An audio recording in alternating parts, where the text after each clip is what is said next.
The total number of lone pairs of electrons in melamine is.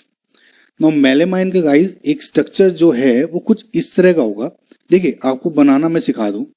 पहले तो आप क्या करें, एक सिंपल बेंजीन रिंग बना दें। अब क्या करें, ये जो 3 पॉइंट है इनको हटा दें, इसको हटा दिया, इसको हटा दिया एंड इसको हटा दिया, राइट। अब इन 3 पे N जोड़ दें, जोड़ दिए, और बाकी की जो ये पॉइंट बचे इन पे NH2 जोड़ दें।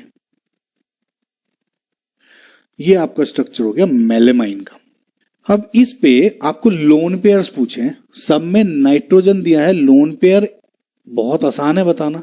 देखिए नाइट्रोजन के 3 बॉन्ड, एक लोन पेयर होगा, इस पे भी 3 बॉन्ड, एक लोन पेयर होगा, इस पे नाइट्रोजन 3 बॉन्ड, लोन पेयर इधर होगा, नाइट्रोजन के 3 बॉन्ड, इधर लोन पेयर, इधर नाइट्रोजन के 3 बॉन्ड है, 2H और एक ये, तो लोन पेयर काउंट कर ले 1 2 3 4 5 एंड 6। तो 6 आंसर है आपका। तो गाइज इसी टाइप के क्वेश्चन पूछ जाते हैं। ये बेसिकली मेंस का है, ज्यादा टेंशन लेने की जरूरत नहीं गाइज, जनरली थोड़ा आसान ही होते हैं। 1-2 क्वेश्चन अगर टफ भी आ जाते हैं ना तो हमें होपलेस नहीं होना चाहिए।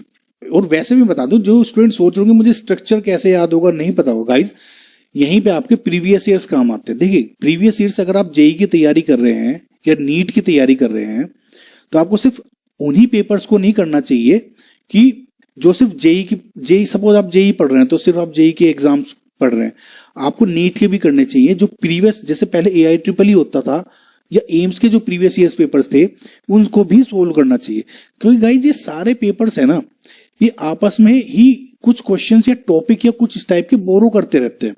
तो कंफर्म ये है कि अगर आपको ये क्वेश्चन कहीं ना कहीं पूछा होगा तो अगर आपको जरा सा भी एक आइडिया हो गया या आपने अब देख लिया, आपको किसी और एग्जाम में कहीं ना कहीं पूछ ही लेंगे इस टाइप का क्वेश्चन। सो ये बहुत आसान हो जाता है इस तरह से। प्रीवियस ईयर्स का यही फायदा है, राइट।